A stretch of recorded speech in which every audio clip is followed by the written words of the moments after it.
Hello friends, good morning everyone. Welcome to my YouTube channel Shashi arts classes में आपका स्वागत है। क्या हाल चाल है बताइए आप लोग। पढ़ाई लिखाई कैसा चल रहा है? चलिए, इतिहास पढ़ना है ना। देखो, क्लास 12 इतिहास जो आज से स्टार्ट हो रहा है, यानी आज सोमवार है। आज से ही सुबह 6 बजे से स्टार्ट होगा आप लोगों का हिस्ट्री, और 7 बजे से रहेगा पॉलिटिक्स, और शाम को 7 बजे से रहेगा इकोनॉमिक्स। तो तैयार हो जाइए आप लोग धमाल मचाने के लिए। चलिए, इतिहास पढ़ना है तो इसमें हम देखते हैं जो इतिहास में हमको क्या क्या पढ़ना है। यानी सबसे पहले हम सिलेबस को समझ लेते हैं। अब डायरेक्ट ऐसा नहीं कि डायरेक्ट इतिहास ही पढ़ाने लग जाए, पहले हम सिलेबस को समझा दे रहे हैं। देखिए, इतिहास जिसको इंग्लिश में हम हिस्ट्री बोलते हैं, क्या बोलते हैं? हिस्ट्री। इतिहास को 3 भागों में बांटा गया है। इसका विभाजन जो है कितने भागों में किया गया है? 3 भागों में बांटा गया है। पहला है प्राग ऐतिहासिक काल। क्या है? प्राग ऐतिहासिक काल, जिसको हम प्री हिस्टोरिक पीरियड कहते हैं। इंग्लिश में क्या कहते हैं? Pre historic period. अब इस प्री यानी प्राग ऐतिहासिक काल, अभी कहने का मतलब क्या हुआ? प्राग ऐतिहासिक काल जो इसमें जो था लिखित साक्ष्य नहीं था, और इसमें कोई पढ़ता भी नहीं था। जब लिखित साक्ष्य ही नहीं था और इसे कोई पढ़वे नहीं करता, तो ये आया कहाँ से? तो ये हमें पुरातत्व से मिला था। कहाँ से? पुरातत्व से मिला था। इस प्राग ऐतिहासिक काल में हमें 3 गो टॉपिक पढ़ना है। 1 नंबर टॉपिक में 3 टॉपिक है, और दूसरा है ताम्र। यानी सबसे पहले हमको पाषाण काल देखना है। पाषाण काल में होता है कि सिक्का इस का प्रचलन हुआ था, उसी के बारे में डिटेल में पढ़ना है। उसके बाद इसमें जो आता है पूरा पाषाण काल, मध्य पाषाण काल, नव पाषाण काल, और दूसरा क्या है? ताम्र पाषाण काल। क्या है? ताम्र पाषाण काल। यानी प्राग ऐतिहासिक, पूरा प्राग ऐतिहासिक काल में हमें इतना चीज पढ़ना है। उसके बाद आता है आद्य ऐतिहासिक काल। क्या आता है? आद्य ऐतिहासिक काल। आद्य ऐतिहासिक काल में हमें एक ही टॉपिक पढ़ना है, वो है सिंधु सभ्यता। इसे हम हड़प्पा सभ्यता के भी नाम से जानते हैं।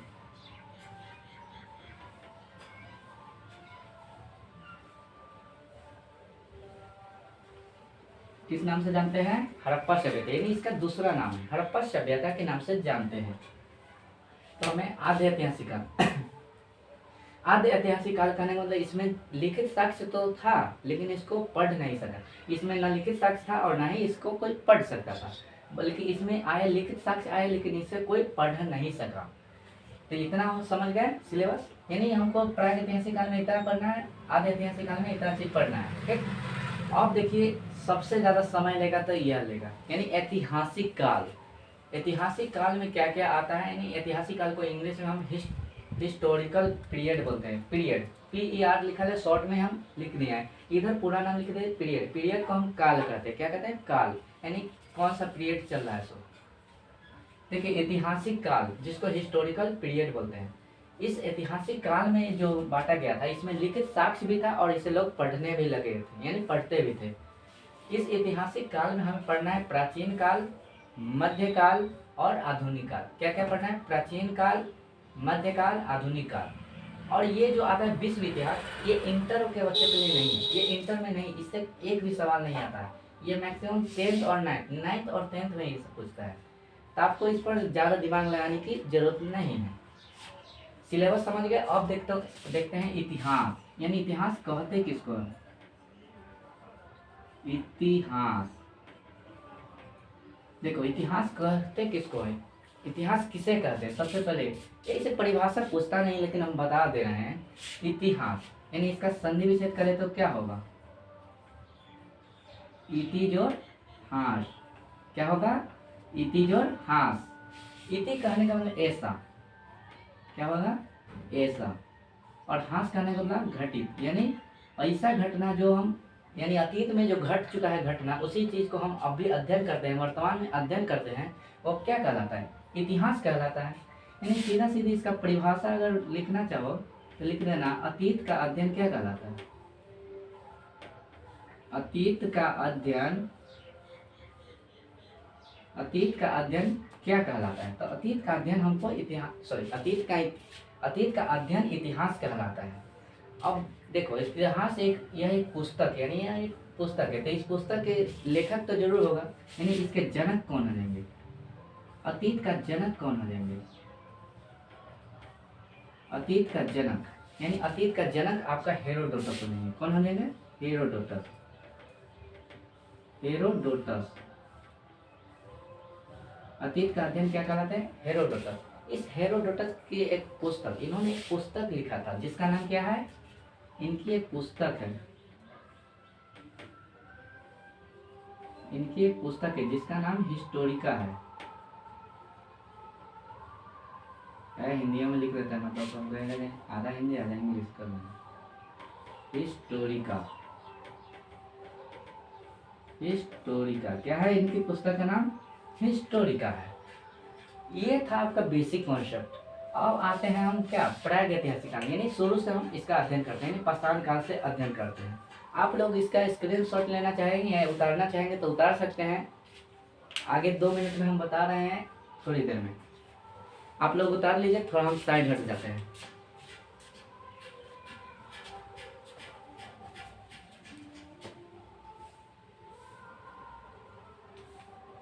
चलिए आगे देखते हैं हम। प्रागैतिहासिक काल आपको बता दिए कि इसमें लिखित साक्ष्य नहीं था और ये हमें पुरातात्विक साक्ष्य से मिला था। चलिए अब इसके अंदर आते हैं, यानी पाषाण काल को देखते हैं, यानी स्टोन एज। देखिए स्टोन एज, इसमें जो था पत्थर के औजार, मनुष्य जो थे उस समय पत्थर के औजार एवं हथियारों का प्रयोग करते थे। जैसे आग की उत्पत्ति हमें कहाँ से हुआ? आग की उत्पत्ति हमें पूरा पाषाण काल से ही हुआ था। यानी उसमें जो थे मनुष्य वो पत्थर को घस कर आग की उत्पत्ति करते थे और इसमें जानवरों की भांति बहुत कुछ हमें देखना है। चलिए देखते हैं। यानी पत्थर के, यानी पाषाण काल में मनुष्य जो थे पत्थर के औजार एवं हथियार का प्रयोग करते थे। किस काल में? तो पाषाण काल में। पूछेगा, क्वेश्चन आएगा कि पत्थर के औजार एवं हथियार का प्रयोग जो होता था किस काल में होता था? तो क्या जवाब होगा? पाषाण काल होगा। ये पाषाण कालीन सभ्यता की खोज जो हुआ था किसने किया था? तो रॉबर्ट ब्रोसफोर्ड। कौन थे? रॉबर्ट ब्रोसफोर्ड। रॉबर्ट ब्रोसफोर्ड कब किए थे? तो 1863 में, 1863 में करते हैं, 1863 में। अब देखते हैं भारतीय पुरातत्व का जनक, यानी भारतीय, एक है इतिहास का जनक जो हेरोडोटस है और ये कहता है भारतीय पुरातत्व का जनक। कौन हो जाएंगे भारतीय पुरातत्व का जनक? अलेक्जेंडर। ए से क्या होता है? Alexander Cunningham. यहाँ पर लिख देते अलेक्जेंडर, अलेक्जेंडर जगह नहीं है, अलेक्जेंडर कनिंघम। क्या बनेंगे? Alexander Cunningham. अब देखते हैं पूरा पाषाण काल, नहीं इसी का पहला टॉपिक है पूरा पाषाण काल। यानी इसका जो आता है 12 लाख ईस्वी पूर्व से 12,000 ईस्वी पूर्व तक, 12,000 BC। देखो एगो ईस्वी पूर्व होता है, एगो ईस्वी होता है। आप दोनों में अंतर समझिए, हम दोनों का अंतर समझा रहे हैं। आइए, ईस्वी पूर्व और BC, यानी सबसे पहले हम लिखते हैं इधर BC एन लिखते हैं, AD इधर लिखते हैं। अब समझ में आ जाएगा। बीच में एक बॉर्डर बना दिया है, इधर लिखते हैं हम -5, -4, -3, -2, -1।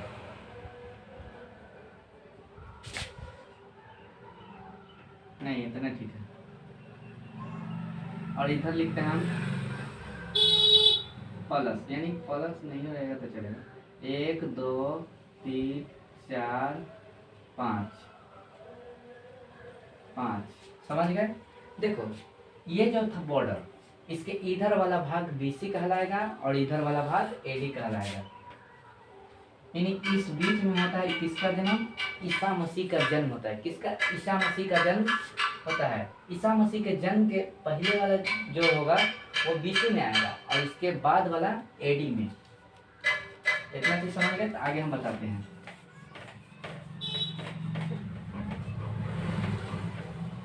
आइए पूरा पाषाण काल समझते हैं। क्या समझना है? पूरा पाषाण काल। इस काल में हमें आग की खोज हुई थी। हमें आग की खोज किस काल में हुआ था? पूरा पाषाण काल में।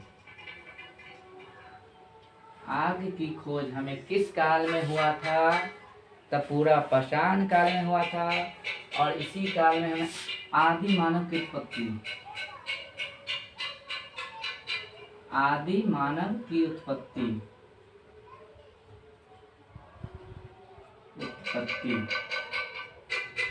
आग की खोज किस काल में? पूरा पाषाण काल में। और आदि मानव की उत्पत्ति किस काल में? तो ये भी पूरा पाषाण काल में हुआ था। और बाद आता है खाना बदोश। क्या आता है? खाना बदोश।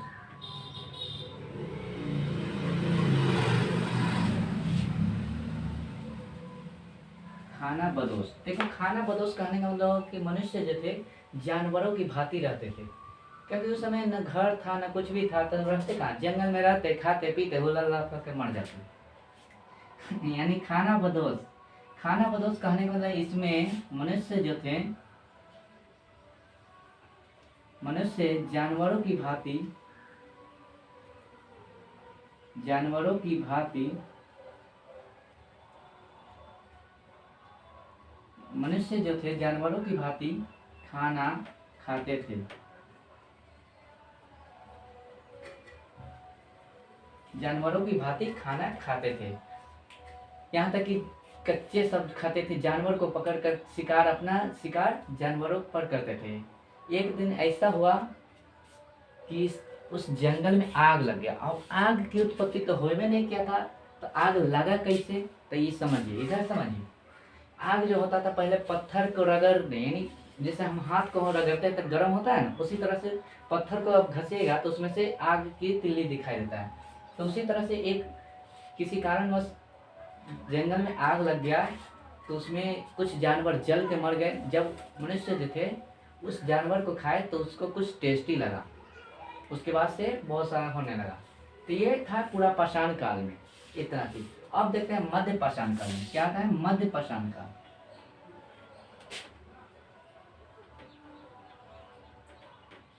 मध्य पाषाण काल,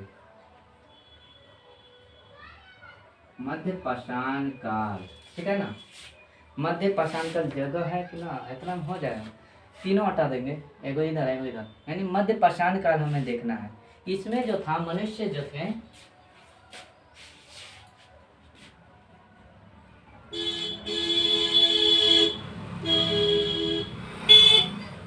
मनुष्य समूह में रहना शुरू किए थे, यानी मनुष्य एक साथ रहना, एक साथ बैठकर खाना शुरू कर दिए थे। कोई भी चीज को चाहे बात करना हो तो मनुष्य जो थे समूह में रहना शुरू किए,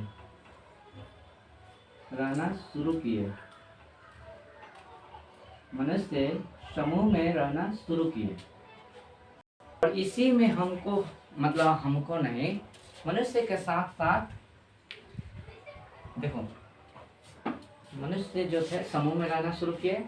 और जब मनुष्य मरता था, मनुष्य मरता था ना, तो उसको दफनाया जाता था, तो मनुष्य के साथ साथ कुत्ते को भी दफनाने की साक्ष्य कहाँ से मिला था, मध्य पाषाण काल से मिला।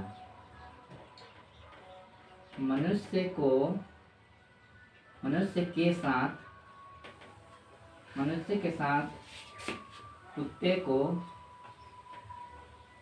कुत्ते को दफनाने का साक्ष्य,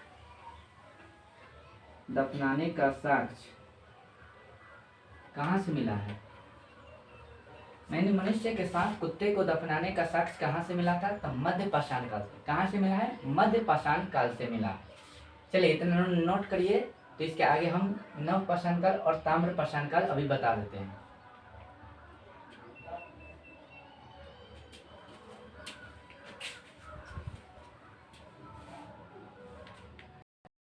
हाँ, और इसमें जो थे मनुष्य जो थे, पालतू पशु किसे बनाया था, बोलो, पालतू पशु कुत्ता को बनाए थे। कुत्ता ना हो, मनुष्य ने सबसे पहले किस जानवर को पालतू, यानी पालतू पशु बनाया, तो कुत्ता को, यानी मनुष्य ने सबसे पहले कुत्ता को पालतू पशु बनाया था। ये मध्यकाल यानी मध्य पाषाण काल था। अरे रे रे रे रे, इसका तो मेन अभी इसमें ना किए, ये जो था पूर्व पाषाण काल था, ये था कब, 10,000 से, वो 10,000 तक में था, 10,000 से ये 3,000 तक ला है, 10,000 से 3,000 तक ला, ये हो गया। अब नव पाषाण काल में आते हैं। क्या है, नव पाषाण काल में क्या क्या होता है उसके बारे में देखना है। सी नंबर में नव पाषाण काल,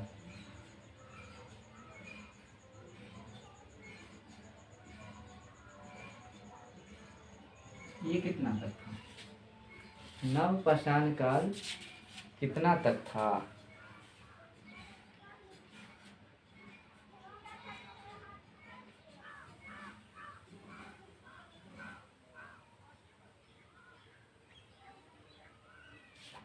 सॉरी, माफी चाहूंगा। ये जो था 12,000 से कितना, तो 12,000 से 10,000 ईस्वी पूर्व तक था। और आपका नवपाषाण काल आ जाएगा 10,000 से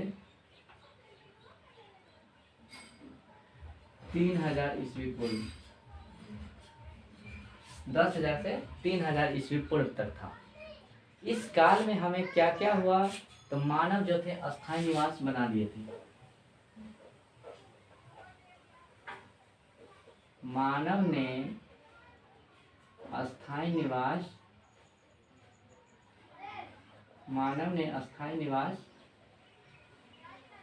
बना लिया था। यानी मानव पूर्ण रूप से अस्थायी यानी घरों में रहना शुरू कर दिए थे, यानी अस्थायी निवास उनका हो गया था एक साथ। इसमें कृषि तथा पशुपालन होता था।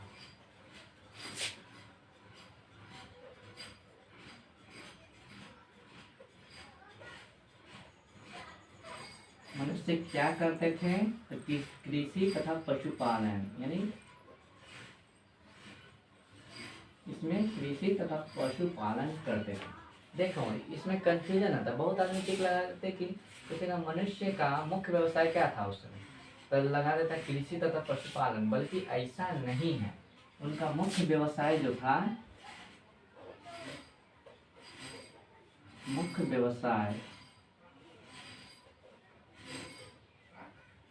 व्यवसाय क्या था बता सकते हैं? उनका मुख्य व्यवसाय व्यापार करना था। यानी मनुष्य जो थे नवपाषाण काल में, मनुष्य का मुख्य व्यवसाय व्यापार करना था। और वो काम करते थे ठीक कृषि पशुपालन, लेकिन इनका मुख्य व्यवसाय व्यापार करना था। ये हो गया। अगला टॉपिक है आप लोगों का मनुष्य द्वारा उगाए जाने वाले पहला अनाज। प्रथम अनाज क्या था? मानव करते थे, मानव। यहाँ से मानव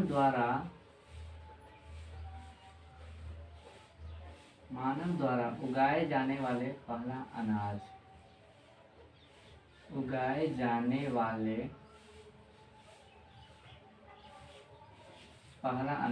मानव द्वारा उगाए जाने वाले पहला अनाज क्या था, बता सकते हैं आप लोग?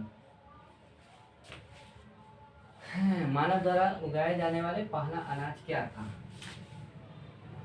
चलिए, गड़बड़ा जाएगा। जौ एवं गेहूं। पहले आ जाएगा जौ, उसके बाद गेहूं। यानी मनुष्य ने सबसे पहले जौ एवं गेहूं को प्रथम अनाज यानी सबसे पहले उगाए थे। ये समझ गए आप?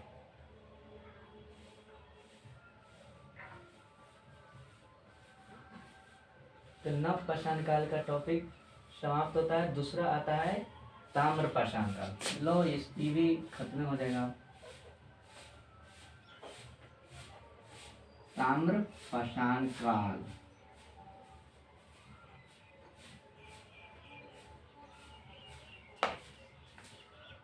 ताम्रपाषाण काल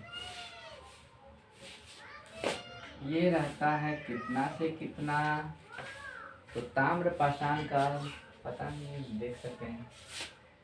ताम्रपाषाण काल में होता एक ही चीज का, वह होता है तांबे की खोज। यानी तांबा का प्रचलन हमें इसी काल में पढ़ना है। किस काल में? इसी काल में पढ़ना है। देखो सिक्का इसे के बारे में हमको कहाँ पढ़ना है, वह प्राचीन काल में पढ़ना है। प्राचीन इतिहास में जाएंगे तो तांबे की खोज। तो आज के लिए इतना ही, मिलते हैं नेक्स्ट वीडियो में, यानी कल सुबह 6 बजे तैयार रहिए। आज इतना ही। आप लोग जितना यानी प्राग ऐतिहासिक काल का पूरा काम कंप्लीट कर दिए हैं। अब हम कल जाएंगे हड़प्पा सभ्यता, यानी आज ऐतिहासिक काल में कल पढ़ना है। तो आज के लिए इतना ही। आप लोग अच्छे से रिवीजन करके आएंगे। धन्यवाद।